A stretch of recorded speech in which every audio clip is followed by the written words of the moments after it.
എല്ലാവർക്കും നമസ്കാരം. എന്റർടൈൻമെന്റ് കീഴിലേക്ക് എല്ലാവർക്കും സ്വാഗതം. എന്റർടൈൻമെന്റ് കിഴി റിയാക്ഷൻ ആണ്. എമ്പുരാൻ സിനിമയുടെ ക്യാരക്ടർ റിവീലിംഗ് നടന്നുകൊണ്ടിരിക്കുകയാണ്. ഇന്നലെ ഒരു അടാറ് മുതൽ വന്നിട്ടോ, ഒരു അടാറ് മുതൽ അമ്പോ ഒരുപാട് പ്രതീക്ഷകളാണ് ഇതൊക്കെ മുന്നിലേക്ക് വെക്കുന്നത്.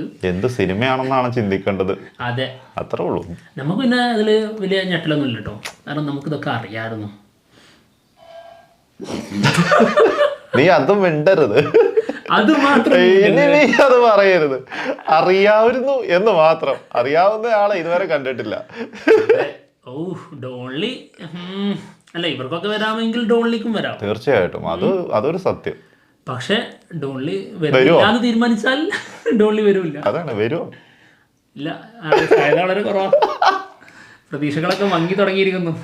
ഇനി ആകെ 5-6 പേരും കൂടെ ഉള്ളൂ ഇതിനകത്ത്. ലാലേട്ടൻ വരാനുണ്ട്, പൃഥ്വിരാജ് വരാനുണ്ട്, പിന്നെ ടോവിനോ വരാനുണ്ട്, മഞ്ജു വാര്യർ വരാനുണ്ട്. 4 പേര് അപ്പൊ തന്നെ പോയി. പിന്നെ ആരുമില്ലേ? ഇല്ല. ഇനി ഒളിപ്പിച്ചു നോക്കുമെങ്കിലോ സിനിമയിൽ കാണാൻ വേണ്ടിട്ട്? അതും ശരിയായിരിക്കും കേട്ടോ, ചിലപ്പോ പറയാൻ പറ്റൂല. പിന്നെ അല്ല, ഇത് 6 പേരല്ലേ ഉള്ളത്. സിനിമയിൽ കാണാനുള്ളത് ഒളിപ്പിച്ചു വെക്കേണ്ട സാധനം നമുക്കറിയാം. അല്ല, ഇനി 6 പേരല്ലേ വരാനുള്ളത്. ഇനി 6 പേരാണെന്ന് തോന്നുന്നു. ആ കറക്റ്റ് 6 ആണെന്ന് തോന്നുന്നു. 6 ആണെന്നുണ്ടെങ്കിൽ 2 പേരും കൂടി ചാൻസ് ഉണ്ട്. നോക്കാം. എന്തായാലും ഇന്നലെ വന്നിരിക്കുന്നത് ജെറോം ഫ്ലിൻ ആണ്.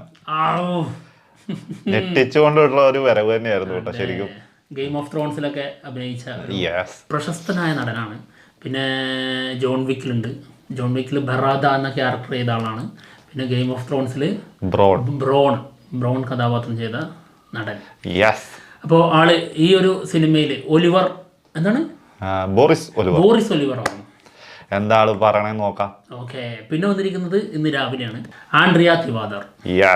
പിന്നെ അതായത് ഇത് ആൾറെഡി വന്നിട്ടുണ്ടായിരുന്നു. ആളുടെ കൂടെ നമ്മുടെ റിക്യൂൺ എന്ന നടന്റെ പേരും കൂടി ലീക്കായി ഉണ്ടായിരുന്നു. അപ്പൊ അതും സത്യമാകാൻ സാധ്യത കാണുന്നു. അപ്പൊ ഓൺലി ഈ ഒരു ചിരിയിൽ ഒതുങ്ങി പോകും എന്നാണ് തോന്നുന്നത്.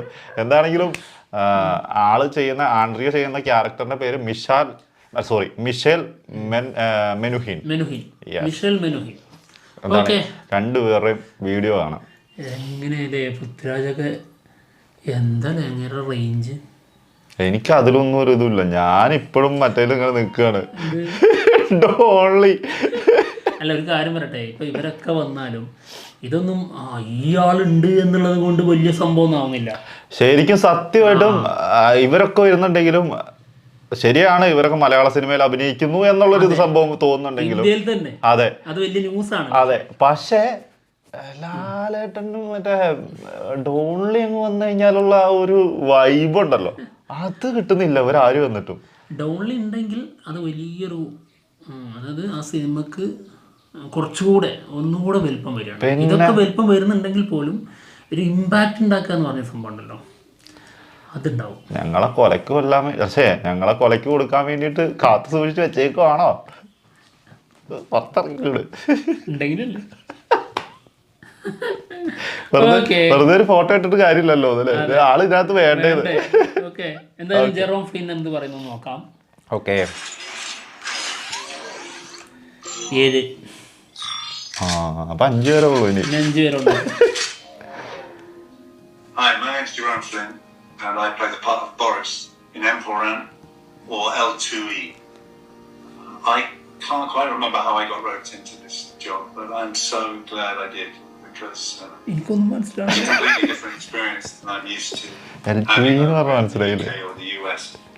To be part of the Mollywood culture of things and to get a taste of that was really special. And it's extra special to me, and I think because India was a really important and precious part of my journey.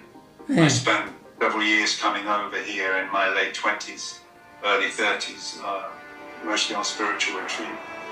And the whole experience of being in India has changed my life forever, in the best possible way. So doing this job felt rather like coming home. And the vibe on set, even though we never went to India, it was like being back in the middle of a Delhi roundabout with kind of this beautiful orchestrated chaos and everybody എമ്പുരാനെ കുറിച്ച് പറയേ, ഇന്ത്യനെ കുറിച്ച് പറയാതെ. I can't give away too much. about my character, except to say that he does play an important role in Qureshi's journey. So I really hope you guys enjoy my character and the film. It opens on March 27th. I hope you enjoy it as much as I've enjoyed making it. ആ ദീർഘശ്വാസത്തിലുണ്ട് എല്ലാം മനസ്സിലായത്. അടുത്തത് വരാനിരിക്കുന്നത് അതുപോലെ തന്നെ ആയിരിക്കില്ലേ. കർത്താവേ, പാമ്പിന്റെ കടയിലാണല്ലോ ആലോചിച്ചു കൊടുത്ത്. കേക്കാം. അല്ല, ആൾക്ക് എന്താണ് ഇന്ത്യയുമായിട്ട് ഇത്ര ബന്ധം? അതായത് 30 വയസ്സിന് മുമ്പ് ഇന്ത്യയിൽ നിന്ന് എന്തൊക്കെയാ കിട്ടിയെന്ന് ആൾക്ക് നല്ല ട്രോൾ കിട്ടിയോ? ആളുടെ ജേണിയിലെ ലൈഫിലെ ജേണി വളരെ ഇമ്പോർട്ടൻ്റ് ആയിട്ടുള്ള ഒരു അതുണ്ട്.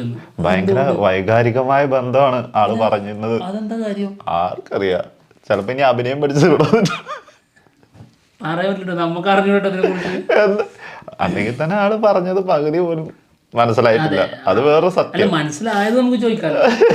ഇന്ത്യ ഇന്ത്യ എന്ന് കുറെ പറഞ്ഞു. എന്താണ് ബന്ധം? അതാണ് നമുക്ക് അറിയേണ്ടത്. ആർക്കറിയാം.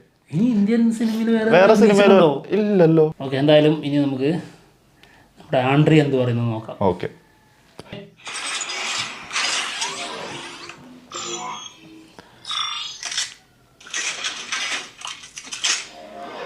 Hi everyone, this is Andrea Dubrow and I play Michelle Menuhin in Lucifer 2 Emperor. I work as an SAS operative, working for the MI6 and going after Qureshi Abram. My mission turns personal and the quest turns larger than life, in the sense that the stakes are really, really high. It's been so exciting to be on set for this, and I'm so grateful to our director Prithviraj Sukumaran. His determination, leadership skills, and ability to communicate his vision at all times really inspired me and gave me a lot of confidence. Especially because the set in India is probably the largest set I've ever been on, and it was both exhilarating and, I have to admit, nerve-wracking at times. It's just the proportion, the dimension of it all. And then last but not least, I am so grateful and so proud that I got to work with the legendary Mr. Mohan Babu. So I hope to catch you all in the cinemas on March 27th, 2025. Bye for now. ചുരുക്കി പറഞ്ഞ അവര് പറഞ്ഞതാണ് തെറ്റ്. പിന്നെ ലാലേട്ടനെ കുറിച്ച് last പറഞ്ഞത് എനിക്ക് ഇഷ്ടപ്പെട്ടു. ലാലേട്ടന്റെ കൂടെ വർക്ക് ചെയ്യാൻ പറ്റിയത് വലിയൊരു ഭാഗ്യമാണെന്ന് പറഞ്ഞത് അത് ഗംഭീരായി. ലാലേട്ടൻ അപ്പോ കോമ്പിനേഷൻ സീൻ ഉണ്ടാവൂലേ? പിന്നെ ഉറപ്പല്ലേ, പറയാൻ പറ്റില്ല, ഇവരൊക്കെ കുറച്ചൊക്കെ വന്ന് പോവും ആയിരിക്കും. അവിടുത്തെ നമ്മൾ കണ്ടാണല്ലോ ക്യാരക്ടർ ലുക്ക്. അതെ അതെ, അത് പിന്നെ ഓൾറെഡി വന്നാണല്ലോ ഫോഴ്സിന്റെ അതെ ആ ഒരു സംഭവം അല്ലേ, അതിൻ്റെതായ ഇതിലുണ്ടാവുമായിരിക്കും. ആ സ്പോട്ടില് മുന്നിൽ നയിക്കുന്ന ആളായിരിക്കും. യെസ്, സന്തോഷായി. രാവിലെ തന്നെ അല്ലേ കട്ടിക്കുള്ള സാധനങ്ങൾ കിട്ടിയില്ലേ? സന്തോഷം വേണ്ടായിരുന്നു. അല്ലേ, ഒരു ആളുടെ പേരെന്താന്നുള്ള അറിഞ്ഞൂടാ. എപ്പോഴും നമ്മുടെ വീഡിയോക്ക് താഴെ വന്നിട്ട് കമന്റ് ഇടുന്ന ഒരാളുണ്ട്, ഇവന്മാർക്ക് ഇംഗ്ലീഷ് അറിഞ്ഞൂടാ. ആ പറയുന്ന ബ്രോയോടാണ്, ഞങ്ങൾക്ക് കുറിച്ച് വലിയ ധാരണ ഒന്നുമില്ല ബ്രോ, ഞങ്ങൾ പൊട്ടന്മാരാണ്, ഞങ്ങൾ സാധാ മലയാളം വീഡിയോ അത്രേ ഉള്ളൂ. എങ്കിലും നമ്മൾ ജീവിച്ചു പോകും. അതാണ്, നമുക്ക് ജീവിച്ചു പോകാനുള്ള എല്ലാ വഴികളും ഈ ലോകത്ത് തുറന്നിട്ടിട്ടുണ്ട്. പിന്നെ ഇപ്പൊ എന്താ തേങ്ങയാണത്, ഇംഗ്ലീഷ് അറിയണമെന്നൊന്നും ഇല്ല. നമുക്ക് അവരുടെ ആംഗ്യത്തിൽ നിന്നും നമ്മൾ കുറെ മനസ്സിലായി. അത് മനസ്സിലായില്ല, എനിക്കൊന്നും മനസ്സിലായില്ല. എനിക്ക് ഒരു കാര്യം മാത്രം മനസ്സിലായി, നമ്മളൊക്കെ ഒരുപാട് വളരെ സത്യം പറഞ്ഞ ജെറോഫ്ലിൻ പറഞ്ഞത് ഒന്നും മനസ്സിലായില്ല. എനിക്ക് അതിനേക്കാളും ബുദ്ധിമുട്ട്. പക്ഷെ ആൻഡ്രിയ പറഞ്ഞത് കൊറേയെങ്കിലും ഒക്കെ നമുക്ക് മനസ്സിലാവുന്നുണ്ട്. ആൻഡ്രിയ തിവാദർ എന്നല്ലേ നമ്മള് പേര് പറഞ്ഞത്. ആളത് ആറൊക്കെ സൈലന്റ് ആണ്. അത് പ്രൊനൗൺസിയേഷൻ അവിടുത്തെ വ്യത്യാസം ഉണ്ടാവും. അതന്നെ, അതിന്റെ പ്രശ്നങ്ങൾ മറ്റുള്ള എല്ലാ വാക്കുകളും ഉണ്ട്. കണ്ടു കഴിഞ്ഞിട്ട് ഇംഗ്ലീഷ് ശരിയല്ല. അല്ല ഇവന്റെ ഇംഗ്ലീഷ് ശരിയല്ല. അതൊക്കെ എന്ന് നിങ്ങളിതൊക്കെ അല്ല 6 ഇടുമ്പോ 6 കൂട്ടി വായിക്കാനുള്ളതല്ലേ, അല്ലെങ്കിൽ ഇടേണ്ട കാര്യമുണ്ടോ? അപ്പൊ ആരുടെ തെറ്റ് ഈ പറയും? അയ്യോ ഇത് ശരിക്കും പറഞ്ഞ ആദ്യം പറഞ്ഞത് കറക്റ്റ്. ഇത് റിയാക്ഷൻ ചെയ്യേണ്ട ആവശ്യമില്ല. കിഴിയിൽ 2 പേര് പറഞ്ഞു പോയാൽ മതി. അല്ല ഞാൻ വളരെ സീരിയസ് ആയിട്ട് ചോദിച്ചതാ. അതായത് അതൊരു പോയിന്റ് ആണ് കേട്ടോ ചോദ്യം. ഒരു വാക്ക് അതിൽ ഇത്രയും അക്ഷരങ്ങൾ, അത് വളരെ സീരിയസ് ആയിട്ട് കയറി കിടക്കുന്ന എല്ലാ അക്ഷരങ്ങളൊക്കെ അവിടെ. അല്ലാതെ അവർക്ക് എന്താ ചിലർക്ക് ഭയങ്കര പ്രാധാന്യം, ചിലർക്ക് തീരെ പ്രാധാന്യം ഇല്ലാതെ അവരെ മെയിൻറ്റെയിൻ ചെയ്യാതെ അങ്ങ് ഒഴിവാക്കി വിടുക. 6 പ്രത്യേകിച്ച് 6 ഞാൻ ഒരിക്കലും സമ്മതിക്കൂല. എന്നാ നിങ്ങൾ എന്നെ എന്താ വിളിക്കുക? അഫത്ത് അതായിരിക്കും നിങ്ങള് അവിടെ ചെന്നിട്ട് റഫത്ത് എന്ന് പറയുമ്പോ അങ്ങനെ അവര് വിളിക്കുന്നത് അഫത്ത് എന്താണെങ്കിലും ഗംഭീരായിട്ടുണ്ട്. എന്താണെങ്കിലും ഇനി 5 പേരും കൂടി വരാനുണ്ട്, പോവാണ്. അതില് ഇങ്ങനത്തെ ഐറ്റംസ് ഒന്നും വരാണ്ടാവില്ലല്ലേ? ഇനി ഉണ്ടാവില്ല തോന്നുന്നു കേട്ടോ. അയ്യോ.